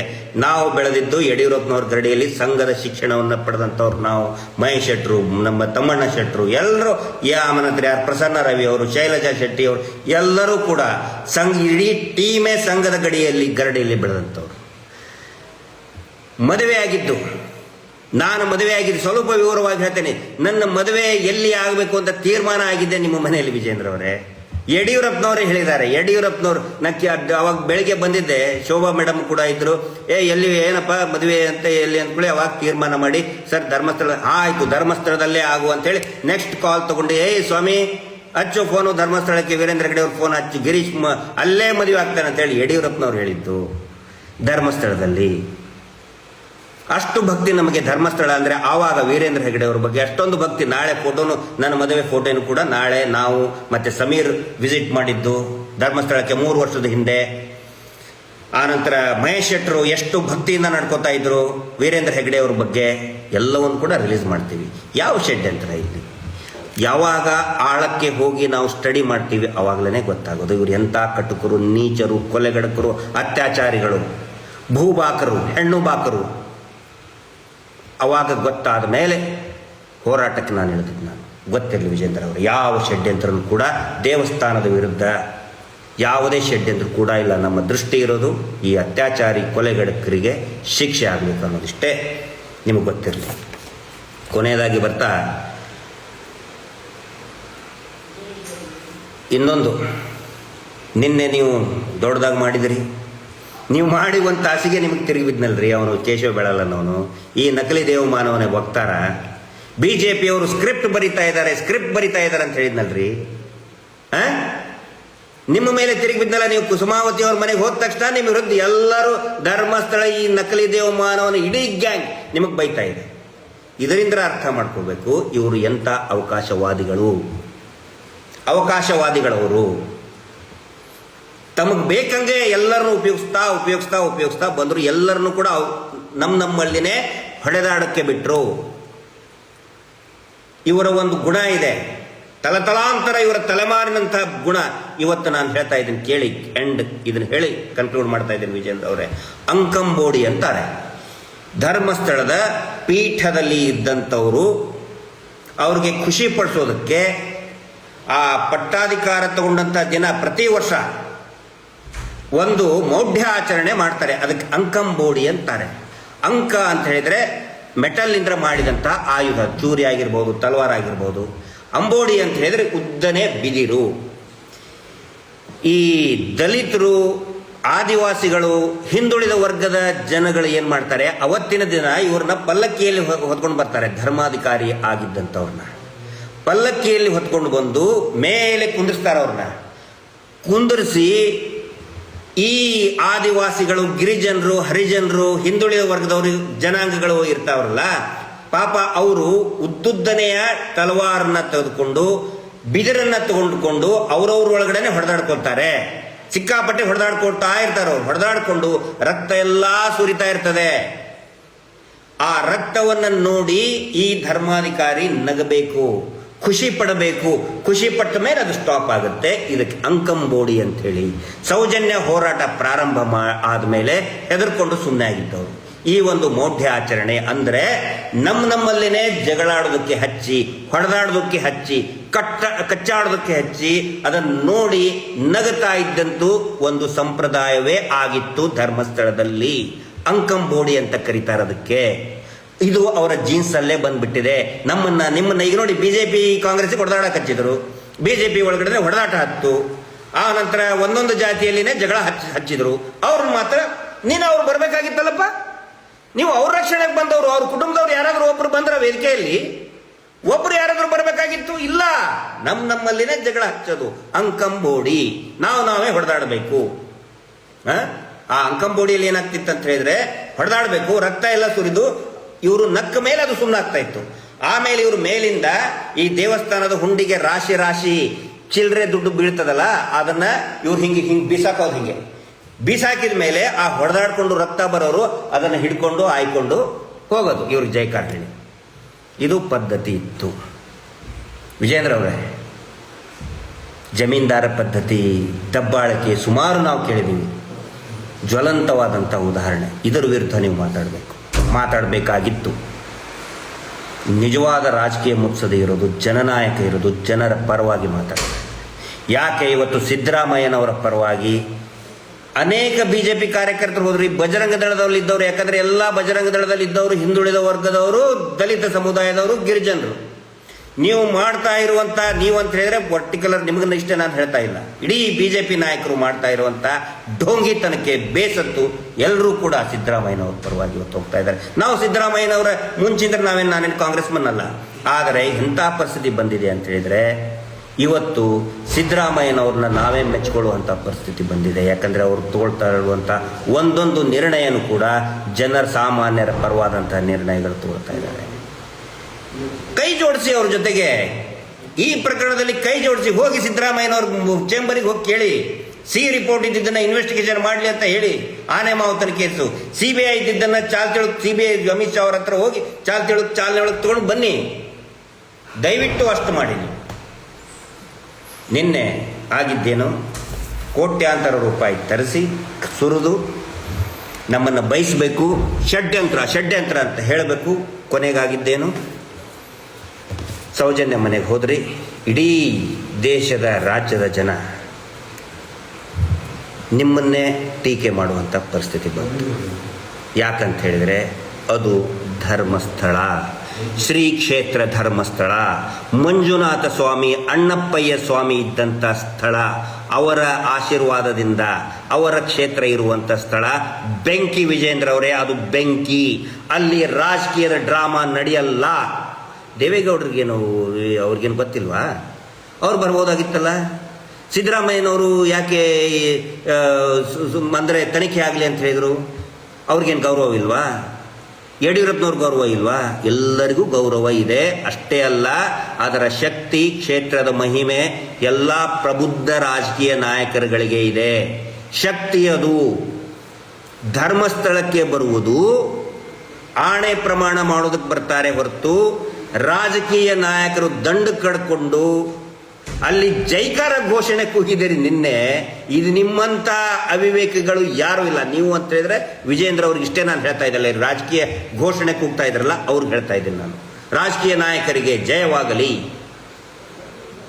ಮಂಜುನಾಥ ಸ್ವಾಮಿಯ ಕ್ಷೇತ್ರಕ್ಕೆ ಬಂದು, ಅತ್ಯಂತ ಪವಿತ್ರ ಕ್ಷೇತ್ರಕ್ಕೆ ಬಂದು ರಾಜಕೀಯ ನಾಯಕರಿಗೆ ಒಂದು ಜೈಕಾರ ಹಾಕಿ ಅತ್ಯಾಚಾರಿಗಳ ರಕ್ಷಣೆಗೆ ಮಾಡ್ತಾ ಇದ್ದಾರಲ್ಲ. ಇವ್ರೇನು ಹೇಳ್ತಾ ಇದ್ರು, ಅಟ್ಲೀಸ್ಟ್ ಅದನ್ನಾದರೂ ಯೋಚನೆ ಮಾಡಬೇಕಾಗಿತ್ತು. ಇವ್ರು ಹೇಳ್ತಾರೆ ಏನೋ ಒಂದು ಥೇರಿ ಕ್ರಿಯೇಟ್ ಮಾಡಿಬಿಟ್ಟಿದ್ದಾರೆ. ಈಗ ಧರ್ಮಸ್ಥಳಕ್ಕೆ ಎದಕ್ಕೆ ಬರ್ತಾರೆ ಅಂತ ಅಂದರೆ ಮೋಕ್ಷ ಸಿಗುತ್ತೆ, ಧರ್ಮಸ್ಥಳದ ಬಂದು ಸತ್ಬಿಟ್ರೆ ಮೋಕ್ಷ ಸಿಗುತ್ತೆ ಅಂತೇಳಿ. ವಿಜೇಂದ್ರ ಅವರೇ, ದಾಖಲೆ ಕೊಡ್ತೀನಿ, ತೋರ್ಸಾಗಿದೆ, ಟಿವಿ ಚಾನಲಲ್ಲಿ ಬಂದಾಗಿದೆ, ಎಲ್ಲ ಕಡೆನೂ ನಾವು ಕೊಟ್ಟಿದ್ದೀವಿ. 10 ವರ್ಷದ ಹುಡುಗಿಯ ಶವ ಇದೆ, 15 ವರ್ಷದ ಹುಡುಗಿಯ ಶವ ಇದೆ. 10 ವರ್ಷದ ಹುಡುಗಿ ಮೋಕ್ಷ ಸಿಗಲಿ ಅಂತ ಬಂದು ಸಾಯ್ತಾಳ? ಉತ್ತರ ಕೊಡ್ರಪ್ಪ ಯಾರಾದರೂ. ಹುಡುಗಿಯರ ವಯಸ್ಸು ಎಷ್ಟು? 10 ವರ್ಷದ ಹುಡುಗಿ. ಆನ್ ರೆಕಾರ್ಡ್ ಇದೆ. ಅವತ್ತಿಂದನೇ ದಫನ್ ಮಾಡಿದ್ದಾರೆ. 10 ವರ್ಷದ ಹುಡುಗಿ, 15 ವರ್ಷದ ಹುಡುಗಿ, 20 ವರ್ಷದ ಹುಡುಗಿ ಮೋಕ್ಷ ಸಿಗುತ್ತೆ ಅಂತ ಬಂದ್ಸತ್ರ. 20 ವರ್ಷದ ಹುಡುಗಿ, 10-12 ವರ್ಷದ ಪ್ರಾಯದ ಹುಡುಗಿ. ಏನ್ ಮಾತಾಡ್ತಾ ಇದ್ದಾರೆ ಇವರು? ಕೇಳಕ್ಕಾಗಲ್ವ ನಿಮಗೆ ಇದನ್ನ? ಬರೀ ಒಂದು ಸುಳ್ಳು ತೇರಿ ಸುಳ್ಳು ಹೇಳಿ ಆ ಒಂದಿಷ್ಟು ಚಾನಲ್ಗಳ ಮುಂದೆ ಬೊಗಳಿಸಿ. ವಿಜೇಂದ್ರ ಅವರೇ, ದಯವಿಟ್ಟು ಅಧ್ಯಯನ ಮಾಡಿ. ನೀವು ಕರೆದ್ರೆ ನಾವು ಮಹೇಶ್ ಶೆಟ್ಟಿ ತಿಮ್ಮರೋಡಿ ಇಡೀ ನಮ್ಮ ಹೋರಾಟ ಸಮಿತಿಯವರು ಬಂದೇ ಬರ್ತೀವಿ. ಕಾಂಪ್ರಮೈಸ್ ಆಗೋದಕ್ಕಲ್ಲ, ಇವ್ರನ್ನ ಶಿಕ್ಷೆಗೆ ಒಳಪಡಿಸೋದಕ್ಕೆ. ನಿನ್ನೆ ಇಷ್ಟ ದಿನ ಸರ್ಕಸ್ ಮಾಡಿದ್ರಲ್ಲ, ಕೊನೆಗೆ ಬಿದ್ದಿದ್ದು ಏಟ್ ಯಾರಿಗೆ? ಷಡ್ಯಂತ್ರ ಅಂತ ಷಡ್ಯಂತ್ರದ ಭಾಗ ಆಗಿರುವಂಥ ನಿಮ್ಮ ಈ ಬೋಗಸ್ ಟೀಮಿಗೆ ಗೊತ್ತಿರಲಿ. ಇದು ಸೌಜನ್ಯ ಶಕ್ತಿ, ಜಸ್ಟಿಸ್ ಫಾರ್ ಸೌಜನ್ಯ. ಎಲ್ಲರಿಗೂ ಕೂಡ ಸೌಜನ್ಯಳಂತೆ ಸತ್ತಂತಹ, ಅತ್ಯಾಚಾರಕ್ಕೆ ಒಳಗಾಗಿ ಅಮಾನುಷವಾಗಿ ಹತ್ಯೆ ಆದಂಥ ಎಲ್ಲರಿಗೂ ಕೂಡ ನ್ಯಾಯ ಸಿಗಲಿ. Justice for Soujanya. ನಮಸ್ತೆ.